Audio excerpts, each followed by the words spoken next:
이 시간에는 교과서 95페이지 나와 있는 우리가 그림이 하나 있어. 95페이지에 요걸 뭐냐면 우리가 금속이 인간이 개발해 사용하는 금속이 종류가 한 40가지 이상이 된다고 했어요. 40가지 정도 되는데 모든 금속이 다 부식된다고 했습니다.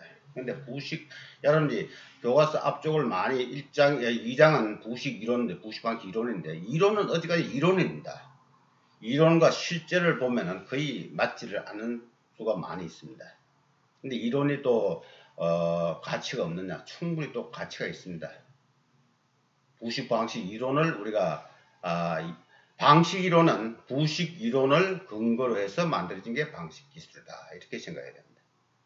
그래서 우리가 부식은 자연 현상으로서 100% 막을 수 없다고 했습니다. 모든 금속도 부식이 된다고 했습니다. 부식 속도를 억제하는 기술이 바로 방식 기술이라고 정의를 한다고 했습니다. 근데 이런 부식 방식 기술을 우리가 나라마다 표현 방법이 조금 틀립니다. 한국은 코로존 프로텍션, 그래서 방식.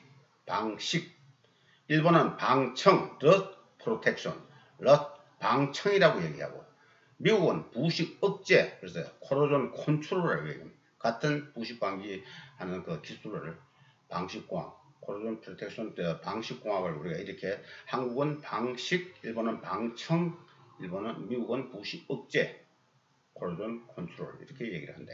때문에 그래서 우리가 실제 이론하고 실제 상황하고 또 맞지 않으니까 가장 가깝게 하는 방법이 뭐냐, 이론적인 그 백각을 두고 실제 실험을 해가지고, 실험치, 그게 좀 실제치에 가깝죠. 그렇지만 그거 두 개를 합쳐가지고 그림으로 나타내고서 우리가 금속의 부식 특성을 우리가 이해를 하고, 그걸 우리가 그 특성을 그 그림으로 나타낸 그걸 이용해서 우리가 부식 방지를 효과적으로 또 경제적으로 하는 게 바람직하다 해서 보다 부식도를 만들어, 금속마다 고유 부식 특성을 그림으로 나타내고서 우리가 실제 활용하는 그런 게 일반적입니다.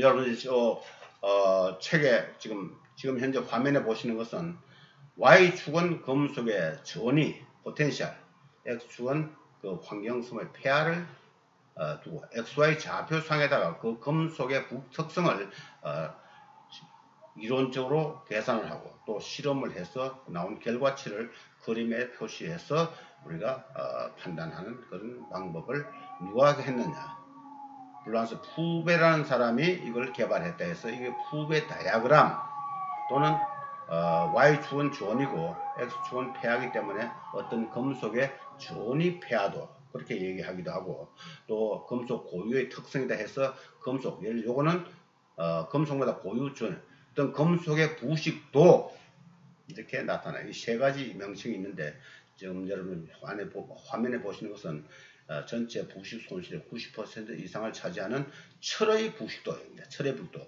이건 여러분 교과서에 한 또 두서너 번 또 이것이 요 그림, 똑같은 그림이 지금 나와 있습니다. 자, Y축은 좀 우리가 전이지만 X축을 한번 보겠습니다.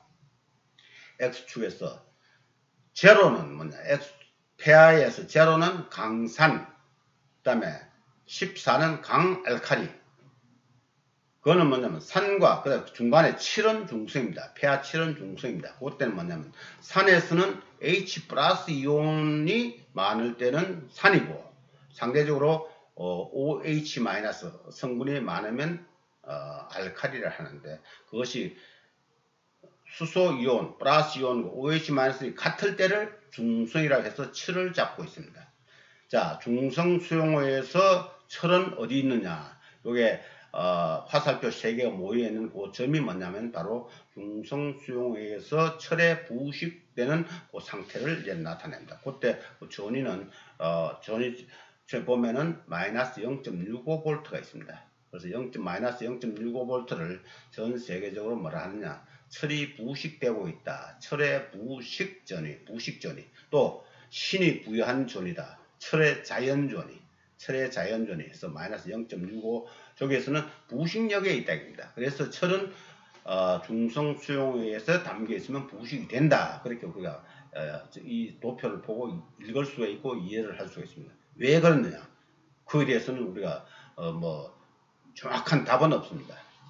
왜 철이 중성 수용에서 부식이 되느냐? 실제 실험을 해봤더니 또 연력학적으로 계산을 해봤더니 뭐 저기 이러한 점에서 우리가 상태에 부식이 되고 있더라. 자, 1, 2, 3이 뭐냐면 이 그림을 이용한 부식 방지 기술입니다. 어떻게 하면 부식 안 되게 하느냐? 부식력 오른쪽에 보면 부동태역이라는 게 있고 아래는 안정력이 있습니다. 부동태역이라는 것은 강의 처음 시작할 때 얘기를 했습니다. 금속이 부식이 되면은 표면에 부동태 피막이 형성되게 되면 부식 속도를 낮춰준다. 100% 부식 방지는 없다고 했습니다. 그래서 부식 속도를 아주 낮춰진 부분을 우리가 방식인데 부식돼서 형성된 부동태 피막이 보호를 해서 부식이 잘 안되는 구역을 우리가 부동태역이다. 패시베이션.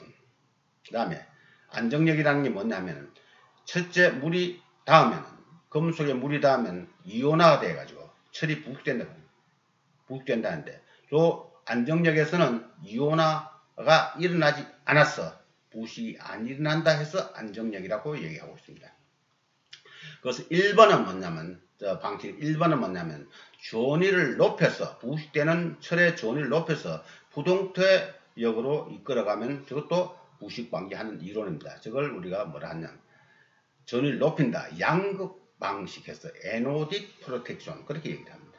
또 2번은 그 완전 반대죠. 양극의 반대가 음극 방식, 전위를 낮추어서 음극화해서 안정력으로 이끌어가서 부식 방지하는 것을 음극 방식, 캐소딕 프로텍션.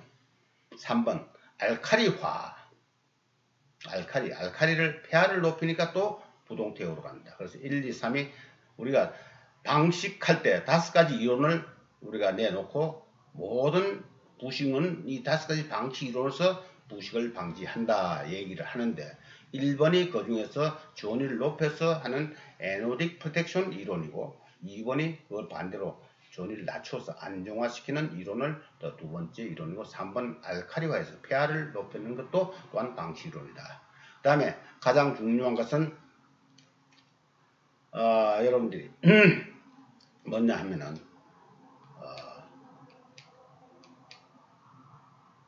자 여기 보면 제일 실은 사람이 개발한 방식 기술 중에서 가장 흔하게 가장 일반적인 방식은 뭐냐면 금속 표면에서 수분 접촉을 차단한다. 이게 가장 역사도 깊고 가장 널리 적용되고 있는 부식 방지 이론입니다. 자, 수분이 뭐냐? 모든 부식 반응의 99% 이상은 전지 부식이다 할 때 전지는 회로를 차단하면은 그 음양극 간의 회로를 차단하면 물이 흐르지 않습니다. 부식이 발생하지 않습니다. 그래서 우리가 금속 표면에서 그 회로를 차단하기 위해서 도장을 하게 되면 그 도막이 금속과 수분 간의 접착을 차단해주는 그 역할을 합니다. 자, 그래서 여러분들이 우리가 구조물에 강 구조물에는 다 일반적으로 다 도장을 하지 않습니까? 이게 바로 이 금속 표면에 수분 접촉을 차단해서 부식이 전류가 흐르지 않게끔 그 회로를 차단하는 그 기능으로서 우리가 부식을 억제한다. 막 그렇게 생각해요. 그럼 도장 또 뭐가 있습니까? 도금, 그 다음에 수분 접촉하기 위해서 공기조화, 에어컨, 그것도 다 부식 방지하는 이론, 그 이론에 해당됩니다. 수분이 없으면 또 부식이 안 일어난다. 이렇게 생각해서 그러한 기술들이 라이닝, 기름칠 다 요 이론에서 나온 방식 기술들입니다. 전지의 회로 역할을 하는 수분을 차단, 도장, 도금, 라이닝, 기름칠, 공기조화. 그 다음에 또 물이 있더라도 물 속에 용존산소가 없으면 또 부식이 좀 억제됩니다. 그래서 용존산소 하는 역할은 여러분 책에 보시면 잘 알지만은 이 용존산소가 있을 때 물과 용존산소 그 다음에 양극 반응에서 발생된 전자 이 세 개가 합치면 OH-이온을 만듭니다. OH-이온이 있어야 산화될 때 발생한 금속의 플러스 이온하고 결합을 해서 녹이 형성돼야 또 계속적으로 부식이 일어나기 때문에 용존산소가 또 OH- 금속과 반응하는 금속 이온과 반응하는 또 그 음이온을 만들기 때문에 용존산소는 또 부식 방지에서 또 큰 역할을 합니다. 그래서 물이 닿더라도 용존산소를 제거토록 하는 것은 또 부식 방지의 하나의 예가 되는데 그 예로서 뭐냐면 우리가 실제 보일러 워터 그러니까 여기 말씀드리는 보일러는 가정용 그 보일러가 아니고 가정용 보일러는 보일러 축에도 들지 않습니다.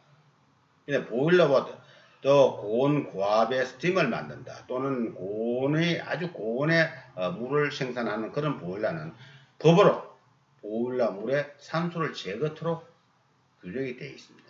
자, 그것이 탈기라고 해요. 탈기. 산소는 전체 산소 우리 공기 중에서 약 20% 산소가 차지하고 나머지는 약 70%가 질소고 나머지는 일반 여러 가지 이온 여러 가지 질소, 인 여러 가지 있죠.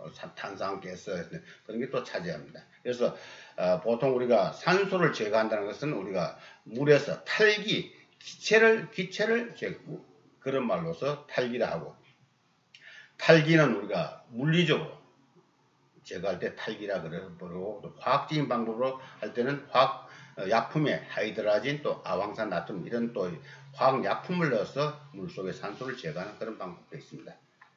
그 다음에 여러분 이 방금 그림에서 나타낸 바와 같이 다섯 가지 중에서 자 1번 전위를 높이는 에노딕 프레션 부동태화시키는 방법 2번 캐소딕 프레션 안정화시키는 방법 3번 알카리화 이 다섯 가지가 방식 이론에 우리가 해당한다고 우리가 보시면 되겠습니다. 방식 이론 5가지. 모든 여러분 방식 기술을 보면은 이 5가지 이론에 거의 다 속하고 있습니다. 이 방식 이론을 근거로 해서 기술들이 개발돼서 지금 적용되고 있습니다.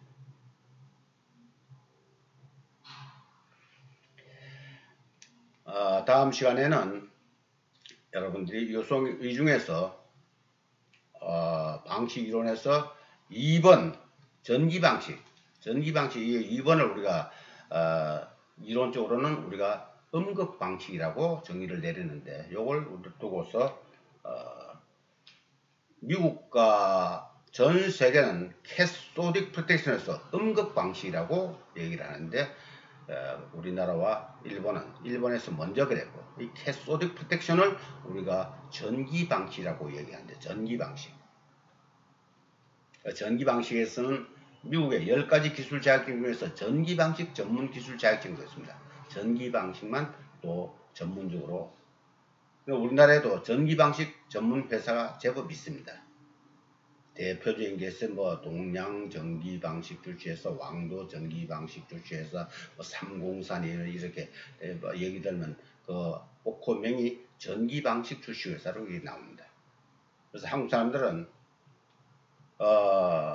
부식 방지 하면은 그만 전기 방식 전문 회사를 일단 얘기하는 그런 수가 있는데 원래는 도장 회사가 가장 일반적인 회사고 그 다음에 전기 방식은 그 하나 방식인데 미국에서는 이 전기 방식을 좀 전공한 사람을 또 자격증까지 줘가지고 양성을 해서 전기 방식을 설계, 시공, 감리 다 유지 관리까지 하도록 하고 있습니다. 자, 요 전기 방식에 대해서는 다음 시간에 제가 15분 동안에 확실하게 여러분께 개념을 넣도록 그렇게 강의를 해보겠습니다.